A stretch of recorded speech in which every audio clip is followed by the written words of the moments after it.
They bought a large monument, and it's got a face that was designed and polished smooth for carving. Never got carved. This was expensive, and we ran out of money.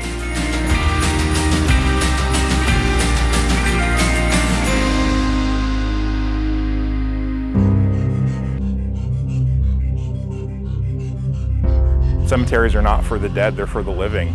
And whether you have people buried in a cemetery or not doesn't mean you can't come and enjoy the carvings and the architecture. And I mean, some of these big, beautiful monuments that we see in this cemetery are just fantastic. They're worth preserving and they're worth maintaining, even if you don't have family here. I don't personally have any family in DeWitt. We're one of those people that have moved in recent years, but I've come to love this cemetery. As a father of 6, Dan Earl is a highly sought-after genealogical educator and researcher in central Michigan.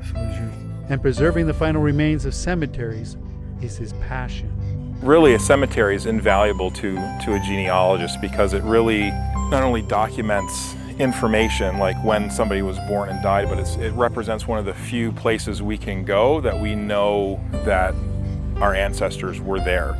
At some point, when Mother and Father Moore died, their family was standing where I'm standing. So it provides us with that connection that we don't get looking at a census record. We don't get that looking at tax records. We don't get that looking at any other type of record. But here, I know that these people saw this place. They were here. They had a moment. In the Victorian times, cemeteries were places where people would go to have picnics. So I'm confident that these people came multiple times to visit this place and would enjoy this space and were here and had fun. Being buried under a shade tree can be doomed to a grave marker or family plot years later. Yes, trees are beautiful, but in cemeteries they're dangerous because limbs can fall off. They provide shade which prevents moisture from evaporating, and it provides just a more fertile environment for molds and mildew and moss to grow. There's a series of monuments that have been broken.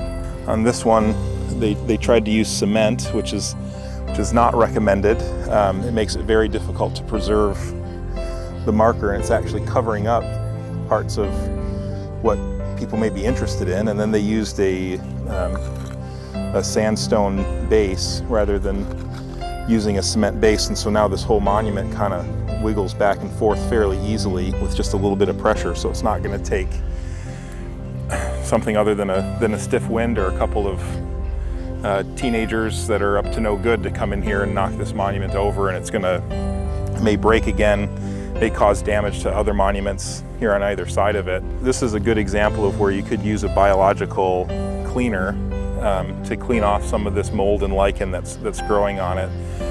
And really most of this staining is biological staining. It's not mechanical. It's something that can easily be taken care of with a product like D2.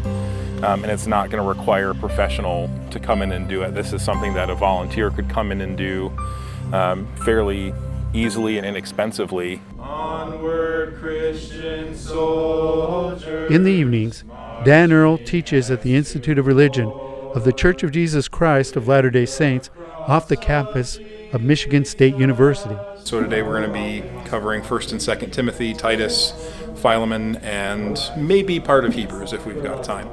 Whew, right? That's a lot. That's like a third of the New Testament, right? In one class.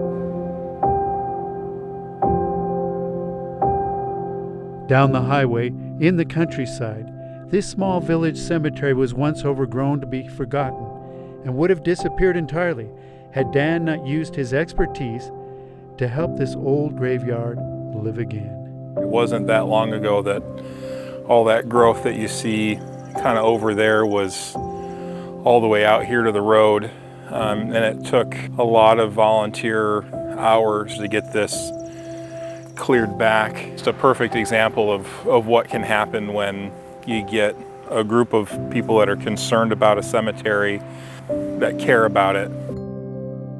Some of this repair work wasn't the best. They did the best that they could, but it certainly, this is in much better condition than it was 10 years ago. When I think, well, what can happen with 10 people that are committed to saving a cemetery, this is what can happen. This was the only one you could see from the road. Everything else was just overgrown and you had to kind of wade through it. They were here before Clinton was a county. This was just part of just the Michigan territory when they got here. But this is an inactive cemetery. There's no recent burials here. I think the most recent burial is probably in the 1950s. Each of these is a story that's just waiting to be discovered and waiting to be told. A lot of times with these smaller markers with just initials, that's a child's burial. So this is an LM. And so that's a story. Mary is a story. All of these people are stories. And all it takes is somebody to go, you know what, when I get home, I'm gonna go on Family Search and I'm gonna look up who this person was. And I'm gonna see what I can find. This is Mary J. Smith, and that represents her entire life. So what was that dash all about?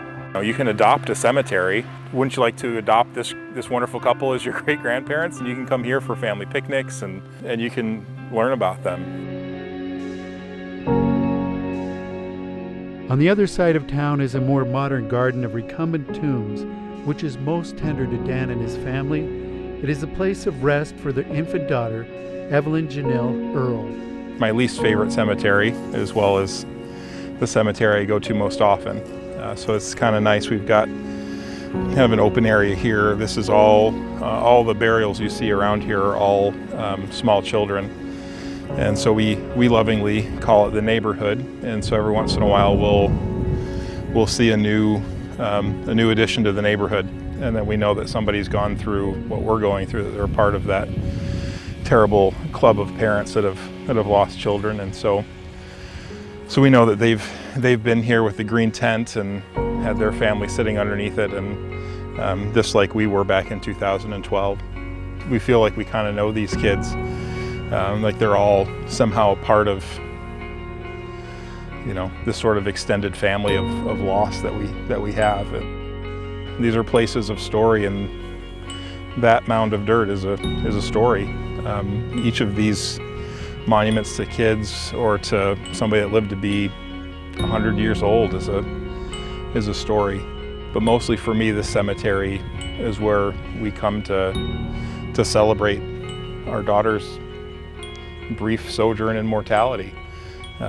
Just her brief time that we had with her and before she moved on. And so we come here to celebrate that. So even though this is a sad place and there's some sad memories here, there's also happy memories when we brought her two little sisters to come and visit for the first time. When we see them come and they get down on their hands and knees and they give their sister a kiss before we leave. Little things like that give us happiness. You could say that Daniel Earl is a cemetery physician who preserves the memories of the dead, where every marker, monument, and sepulcher has a unique story to tell. And as we like to say on KINTV, every story has a movie to be made.